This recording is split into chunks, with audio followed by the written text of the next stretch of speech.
So, good afternoon mga gardens. So, Mr. Hardner Ongros. So, ngayong hapon po, nandito tayo ngayon sa ating squash plantation o kalabasa plantation dahil i-cultivate po natin ang lupa para po sabi natin maging buhaghag at maging favorable po ito sa paglaki at paglago ng ating mga pananim po na kalabasa. Makikita po natin talagang matataba na po yung ating mga kalabasa.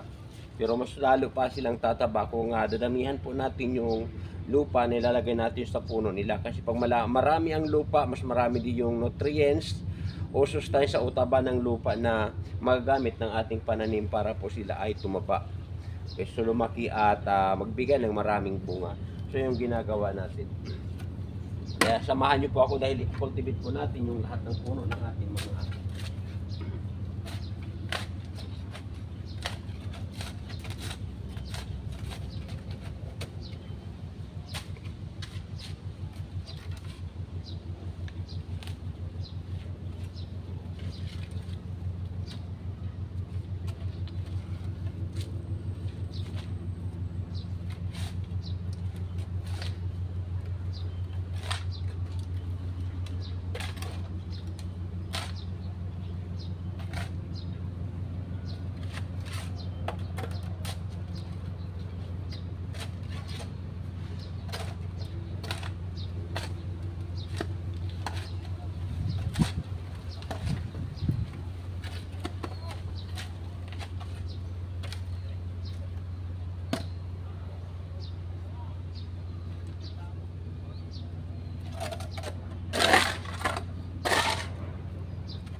Tapos na tayo guys sa ating kalabasa plantation sa pag-cultivate ng mga puno.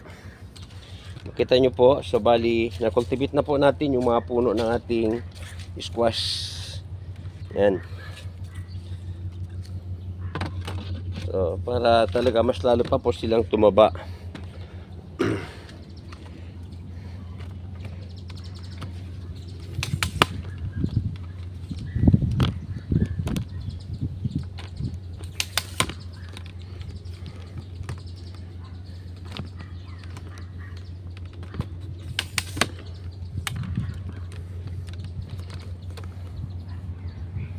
Yan. So, yan na po yung sabi natin mga puno ng ating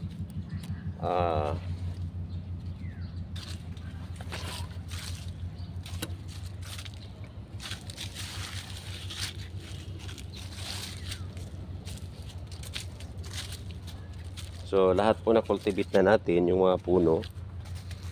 Yan.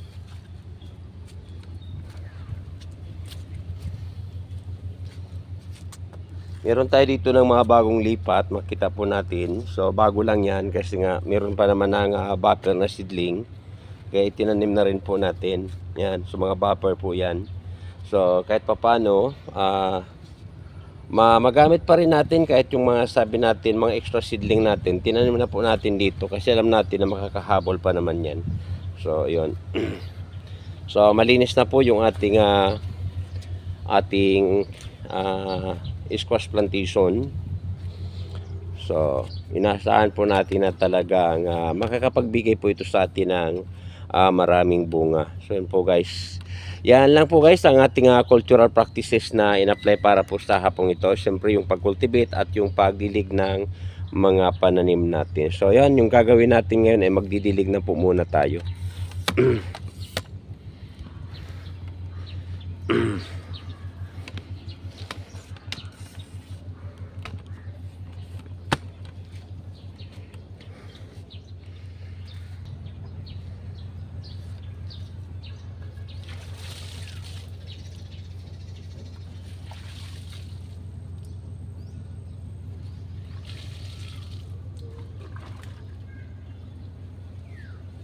Ayan, tapos na po tayong mag-cultivate at magdilig nitong ating mga pananim na kalabasa. Kaya guys, kung nagustuhan niyo yung ating video para po sa araw na ito, so huwag kakalimutang i-like, i-share, at mag-iwan na rin po ng comment. Yan po. So, sunod na rin po ako sa aking YouTube channel at Hardner Rongoros, sa aking Facebook page at George The Rapsing Farm, siyempre sa aking Facebook account at George Tubiron Rapsing. Maraming salamat sa inyong panunood. Kita-kita tayo ulit sa mga susunod pang video ang aking i-upload. So maraming salamat po. Bye-bye. God bless us all and follow for more.